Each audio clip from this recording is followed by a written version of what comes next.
Hello, and welcome to episode 163 of the Pharmacist Voice podcast. I'm the host, Kim Newlove. We're talking about professional headshots for pharmacists today. What is a professional headshot? Why do you need one? And more. If you're new to the Pharmacist Voice podcast, welcome. Again, my name is Kim Newlove, and I'm the host. I have a background as a pharmacist, but I made a career transition to voice actor and podcast host. Among other things, I narrate audiobooks for women pharmacist authors, provide medical narration to clients in the pharmaceutical and biotech industries, and narrate content for explainer videos and e-learning projects.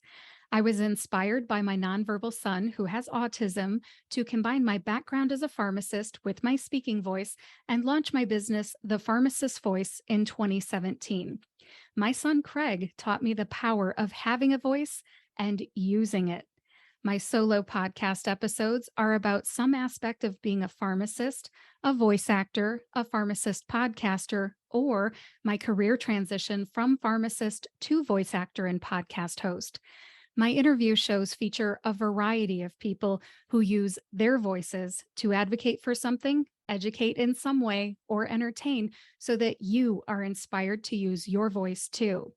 This is episode 163, and you can find the show notes on my website. Go to thepharmacistvoice.com, just click on the podcast tab and select episode 163. Now, this episode also has a YouTube component. So if you go to thepharmacistvoice.com, just click on the YouTube icon at the top, either on the desktop or mobile version, and you will find this podcast episode. Let's dive in. We're talking about professional headshots for pharmacists today. This is something that I happen to know something about because I have made a career transition. And during that transition, I've had to make a website, business cards, all kinds of things. And I have needed visual collateral. I have needed headshots and branding photos. So let's dive in. I'm going to share my screen if you're on the YouTube version. If you're just listening to the audio, you're going to get a lot out of this as well. Here we go. All right. Just a little tip for folks watching the YouTube version. I use Canva presentations. They're great for visuals. All right. So I have a little disclaimer coming up here. And as we get started, I just want to share a disclaimer. This episode contains my views and experiences. Please take them with a grain of salt. If you research professional headshots or best practices for headshots, you're going to find other opinions. This episode is meant to help you if you're new to getting a professional headshot, especially if you're a pharmacist. What is a professional headshot? In my own words, it's a head and shoulders portrait of you. It's a high resolution digital image of you from the shoulders to the top of your head. Why should you get a professional headshot? This is a great question. It's because first impressions earn trust. Our first impression nowadays in the digital age is made digitally. So our first impression is made digitally now. So we need to look our best in the first place that we're seen, which is often social media, especially LinkedIn. This is your chance to guide the narrative of who you are. And it's a great opportunity. You get to show the world who you are without saying anything at all. That is what a professional headshot does. I am a pharmacist by training, and I got to admit, and you know this too, if you're a pharmacist listening, pharmacists are not typically comfortable with self-promotion and being in front of a camera. If getting a headshot makes you a little uncomfortable, you're normal, but get in front of the camera anyways. Maybe you have a website and you need your picture on it. Maybe you're the store manager of a community practice pharmacy and you need your picture at the front of the store. No matter what your reason, there's a lot of whys. Just get out there and get it done. How do you get a professional headshot? It's a great question. When I was creating my business, I didn't know where to go. I ended up looking on Facebook in a community group for where I live in Northwest Ohio, and I found the name of a photographer brought up again and again. And that photographer was Vanity Studios in Perrysburg, Ohio. The name of my photographer is Josh Ball. You can look him up on LinkedIn.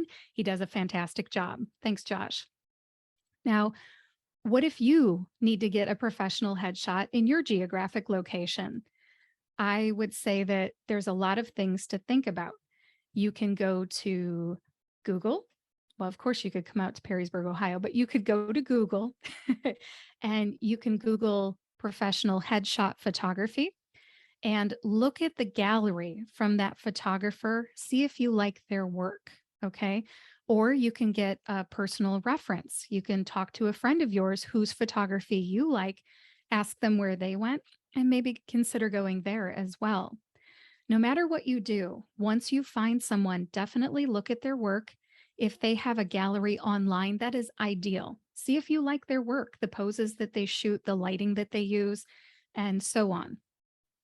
Now, things that you need to think about if you're going to call them up ahead of time, which I recommend, and ask a few questions, you're going to want to find out if they're easy to work with. Find out, is it easy to schedule with them? Is their studio easy to get to? Do they provide high resolution images? I assume people that are out there as professional headshot photographers do not take pictures with their phones, but hey, unless you ask, sometimes they don't tell. Okay. Now, you also want a photographer that's going to be willing to give you a photo release, meaning you're going to be allowed to use whatever photos you get for whatever you want to use them for on your website, social media, and other reasonable sources. So, I will give you a list of where you can use your professional headshot just a little bit later, but I want to get you thinking that you can't just necessarily book somebody off of Google without checking them out first. You definitely want to check out their rates and samples of their works and other things. Like, do they have a makeup artist in-house that you can collaborate with? There's a lot to think of, but definitely want to think about the things that I've named. I will put that list in the show notes. And one other thing, you may want to go to their actual studio and see if it's clean and if you feel comfortable there. Just a thought. Now, where can you use your professional headshot? This is a great question. And there are so many answers. I love this question because I personally can speak from my experience. I have used my professional headshot on social media like LinkedIn, Twitter, Facebook, Instagram, and YouTube, of course. But you can also use your professional headshot on your business card. You can use it on your website. You can use it on what I call swag, which is stuff we all get, swag, like a t-shirt or maybe even a coffee cup. You can also use your professional headshot on your resume. Maybe you want to develop some of your professional headshots and have them hanging in your office. Or if you own a pharmacy, maybe you want a picture on the outside of the building or at the front door to advertise what you look like. And one thing that not a lot of people think about is conference apps. Say you go to APHA or the or maybe you go to the Ohio Pharmacists Association annual conference. Like, I live in Ohio, so I do that. And it is so quick and easy to just upload my headshot, my professional headshot, to the conference app so everybody knows what I look like. And they get that first impression. That's a good impression when they see my picture. Let's move on. If you're watching the YouTube version, I have some great examples of ways that I have used my headshot. They include on my website for social media promotion when I have an audiobook release. I'm an audiobook narrator. And also for my podcast episode artwork. I have more examples than I care to share on the YouTube video, but if you look at my solo podcast episodes, I use professional headshots as part of my episode artwork. Let's move on. When or how often should you get a professional headshot? My suggestion is every 1 to 2 years, every 1 to 2 years. And why do I say that? because my personal appearance has kind of changed over the past few years. During the pandemic, I've gained weight, my hair color has changed, all kinds of things.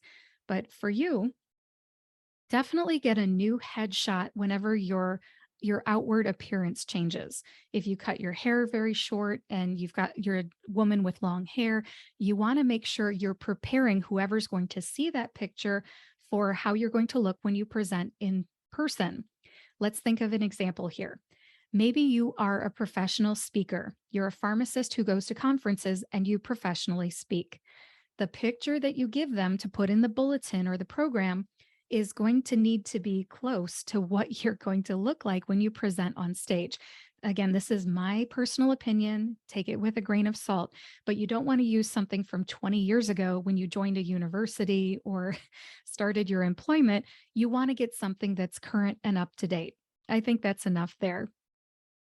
And again, remember though, this is your chance to make a good first impression. So definitely use that. Have a current photo.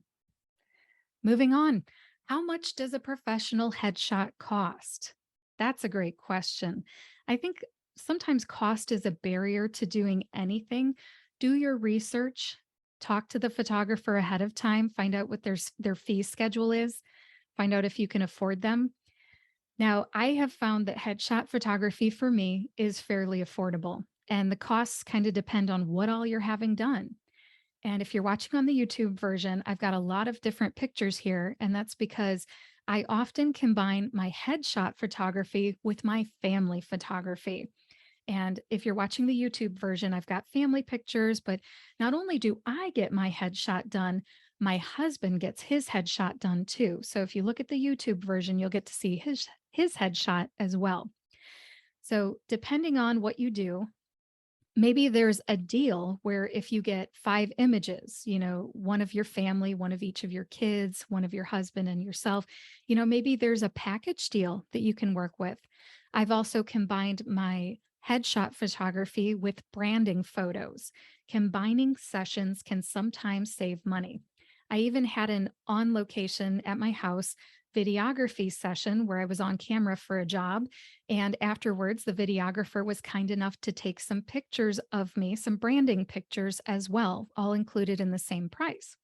And one of the pictures that he took is what I consider one of the most iconic pictures of me, that's got me with my background that I often use for Zoom and other meetings. It's got my computer, my microphone, some headphones, and an audio interface. It's a great picture. I have had lots of branding photo sessions combined with my headshot photography sessions. And if you're watching the YouTube video, you're getting to see a whole bunch of pictures. Definitely an incentive. Now, I often combine my headshot photography with makeup as well. My makeup artist is named Christina. She does a fantastic job. Sometimes when I have a session like at home and I'm on camera for something, I do my own makeup. When I go in person to the studio to Josh, and he's taking our photos, Josh and Christina are partners, and Christina does my makeup prior to a headshot. She has not done it one time and it turned out fine, but I just want to caution you that if you add on makeup, it's not often included in your photography. It is an additional cost. Now, how many other hidden costs might there be? Well, if you need a haircut, it's going to cost you additional money. If you're a gentleman and you get your beard professionally groomed, that will cost extra money as well. And as we found out on episodes 161 and 162 of the Pharmacist Voice podcast, you can hire a personal stylist or an image consultant to help you too. So these are all costs. And that just leads me to my next statement, which is how much does it really cost? It just depends. It depends on what all you combine it with. I think my very first headshot and makeup, just one single headshot, I think it was probably more than $100 with the makeup and the headshot all together. So I hope that helps. I'm just trying to share my experience. Now, let's say you've gone to the trouble of getting these professional headshots done. You need to protect them. You heard it here first. You have to store them properly. I would put them in multiple places, not just one. I store mine on the cloud. I store mine on the hard drive of my computer, probably two computers, actually. I store my headshot pictures on a flash drive. I also have them on Dropbox and Google Drive. Do I seem paranoid? Maybe, but they're very important to me. So I store them. If you want to hear more about headshots and how to use them and where to store them, I do have an episode about my press kit, my 2022 press kit. That's episode 140 of the Pharmacist Voice podcast. It came out March 18th, 2022. Check that out. All right, let's talk about what should you wear for your headshot. For my first ever professional headshot, what I did to learn what to wear was I went to the photographer's website and I looked at his portrait gallery. And what I found was that there was a lot of classic looks. My photographer, Josh at Vanity Studios, does a lot of classic corporate professional headshots. They're not all pharmacists, of course, but the classics are the classics. Traditional is often a great way to go. A white shirt, a black blazer. That's what I did for my first ever professional headshot. It worked out great. Now, if you like Pinterest, you could go to Pinterest and get some ideas. Or, as we learned in episodes 161 and 162 of the Pharmacist Voice podcast, you can hire a personal stylist and image consultant like Dr. Leslie Hodge or Dr. Danielle Perrodin. If you didn't listen to those episodes, those are both pharmacists who understand issues that pharmacists deal with. So I bring that up because not only can they help you look great for a professional headshot, but they can help you guide your image and your whole wardrobe if you're looking to update your look. So they're great for headshots, these stylists, but they're also great for your whole entire wardrobe. I couldn't help but put a plug in for them. Now, what I'm going to share next is my own personal opinion about what men and women should wear for their professional headshots. Keep in mind, we're talking about professional headshots for pharmacists. So, I first of all want to say for those watching on YouTube that my husband is not a pharmacist, but there are pictures of him in the YouTube video. I did that because I think any man looks great in a suit with a white shirt and a tie. Solid ties are probably better, but we didn't have a whole lot of those around. So my husband wore a white shirt and a blue and gray patterned tie, not a very busy pattern, just a pattern. And he wore his gray suit, white shirt, blue and gray patterned tie. And his most recent headshot, he had just the white shirt, no coat whatsoever, and a red patterned tie. It's not too busy of a pattern, but it is a pattern. Now, for women, I recommend those classic looks, the white shirt, the black blazer. But some of the other things I've done is I have worn a dressy blouse, let's call it a blouse, a dress shirt with a lab coat over it. I've also worn scrubs, dark colored scrubs, kind of like my company colors, and a lab coat as well. So again, for women, you have different options. Okay. And men pharmacists and women pharmacists, so both kinds of pharmacists here, you can both wear a lab coat if you want. It just depends on if you want to use that professional headshot for more than work related purposes. Something to think about. Just a couple of other comments in this section. How you show up for the camera is a lot of times how people will expect you to show up for life. So keep in mind that you don't want to completely glam up. It's okay to look enhanced, but make sure that you take this seriously and present your best self, because this is the person that, if you're looking for a job, this is the person that's going to show up for an interview.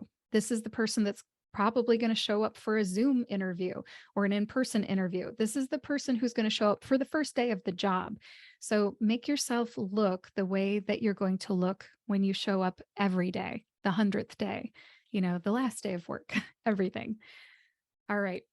Just a couple other things for gentlemen. Make sure that if you have facial hair, that it looks tidy and well kept. Now, we're pharmacists here. We're talking about professional headshots for pharmacists. Men, I love my husband, but he doesn't always think about the haircut. So I'm just reminding you, get a haircut in advance. Get your beard or your mustache trimmed. If you like a clean shaven look, make sure you shave that day. Make sure you shave well in advance of the portrait session. So if you nick yourself and you're bleeding, it stops. It happens. But, just look out for that. Things to think about. And if you are a lady like me, I color my hair. I will admit it. It not all over color, but I have highlights. Okay. And this little white part here starts creeping out right around 6 to 8 weeks after I get my hair colored. If you are a lady and you have colored hair, color your hair the week before your portrait session so that everything looks settled and well colored and well covered. Something to think about. Let's move on. Let's talk about jewelry. I recommend you keep it simple. I recommend you keep it simple because if you have a long dangly necklace and somebody crops your photo, is that going to look right? Probably not. So, what I recommend is that you have only short jewelry that goes to the base of the throat or no jewelry at all.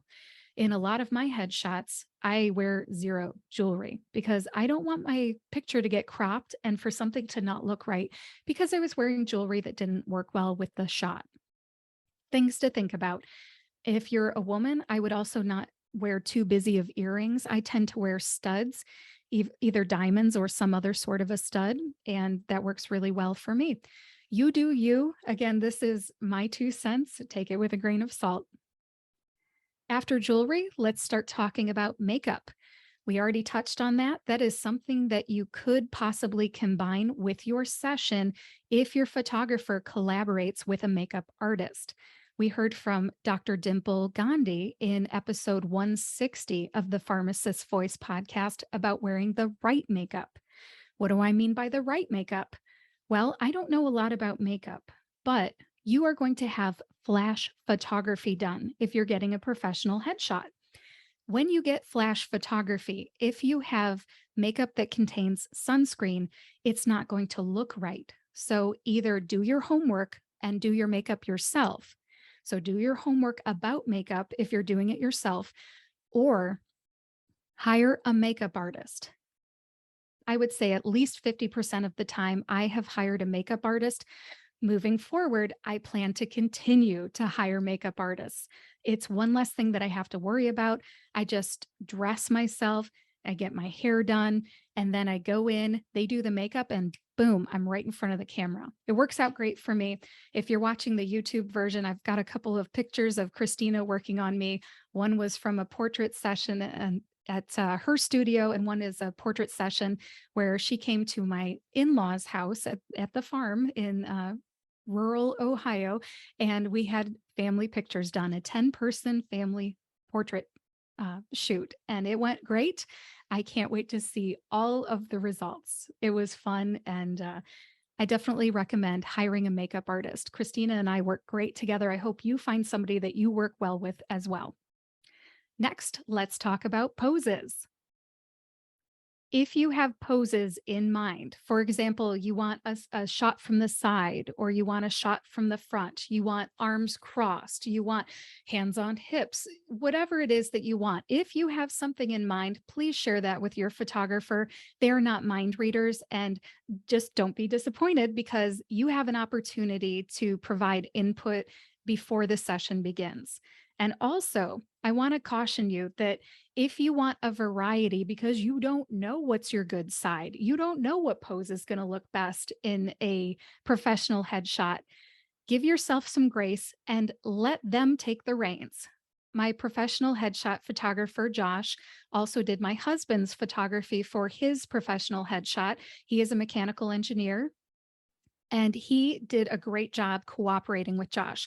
Now, Nathan, that's my husband. I don't know if he would like me saying this, but a lot of the poses he had to try made him feel kind of awkward because he had to lean in or lean away or fold his arms or move his shoulders a certain way.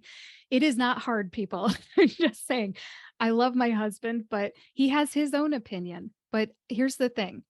You have to let them take the reins. Don't be a control freak. Just do whatever they say. They often know how your body's going to look really good. For example, your neck will look really thin if you're looking up or if you stick your neck forward. Just do whatever they say. They have your best interests in mind. They want to make you look great so that you come back again and again and also refer your friends. So I just want to encourage you to just act like a supermodel, have your day in the portrait studio. It's going to turn out great. Let's move on to talking about a copyright release for your photography. This is not something that your photographer will know to give to you. This is something you need to ask for. It's just a piece of paper and it lets you legally reproduce that picture, whether you're printing it out, putting it on a website, sharing it on social media, or whatever. Some of my professional headshots and branding photos have ended up on the calendar that I give as a gift to my parents and my husband's parents, and that we make for our family. They look great. So why not put them on a calendar, right? But anyways, your photographer is not a mind reader. If you need this document, please ask at the time of your photography.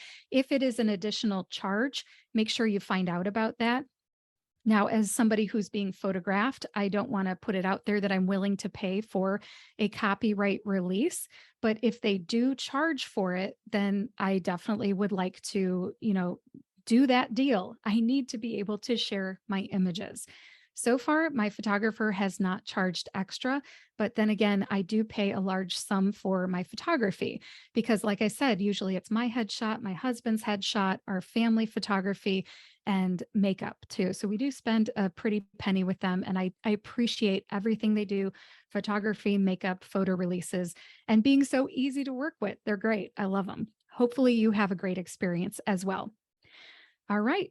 Oh, and also, I just wanted to bring up print shops. Print shops will notice that this is not a picture that came from your iPhone. They'll know it's a professional photo. So if you would like to print your headshots, make sure you have that copy release to give to the print shop so that they legally are allowed to print those photographs that came from a professional photographer. One last thing before we move on to the wrap up. Research. When we were just getting started, I mentioned that I was sharing my experiences, and these are for individuals who may be new to professional headshots. Pharmacists who need a professional headshot and may not feel comfortable in front of the camera, just want to see how somebody else has done it. I want to also encourage you to do your own research. Research your photographer, research what you're going to wear, research what's in your makeup if you're a woman. There's a lot of things that you should look into. Have your stuff ready. The day before, have your outfit picked out. Make sure your hair is done being colored. If your colorist colors outside the lines, you do not want that showing. I have had to plan accordingly. I am a person who colors her hair. There's a lot of research you can do. Just get your needs met. Get that professional headshot that you really want. Make sure if there's a pose that you want, you have it written down. If you want a copyright release, write it down. So there's a little bit of homework to do. We're pharmacists. We love information. We love research. So just use that to your advantage and find out all those details and make all those checklists that you need to make in order to get your needs met. I'm sure you already know this, but you can Google YouTube videos or articles, blog articles about this topic, professional headshots, not necessarily for pharmacists, but as a pharmacist, I'm sure you can do that research. So just remember that's out there as well. I hope this has helped. Now let's wrap this up. Thank you for listening to or watching episode 163 of the Pharmacist's Voice podcast. Please visit thepharmacistvoice.com to read the show notes. What's in the show notes today? I've got a link to Vanity Studios in Perrysburg, Ohio. That's Josh Ball and Christina Stoller. They are my photographer and makeup artist in Perrysburg, Ohio. They do great headshots. If you're in the area, look them up. I've also got links to my social media accounts. Please feel free to reach out and connect. And I also have links to episodes 160, 161, and 162 of the Pharmacist's Voice podcast. Those are my interviews with Dr. Dimple Gandhi, Dr. Danielle Perrodin, Perrodin and Dr. Leslie Hodge. Check those out if you haven't already.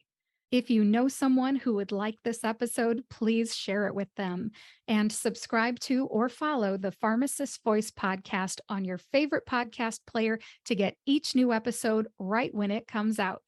Thank you again for listening or watching. And this is just a little bonus for those watching on YouTube. Join me next week for episode 164 of the Pharmacist Voice podcast.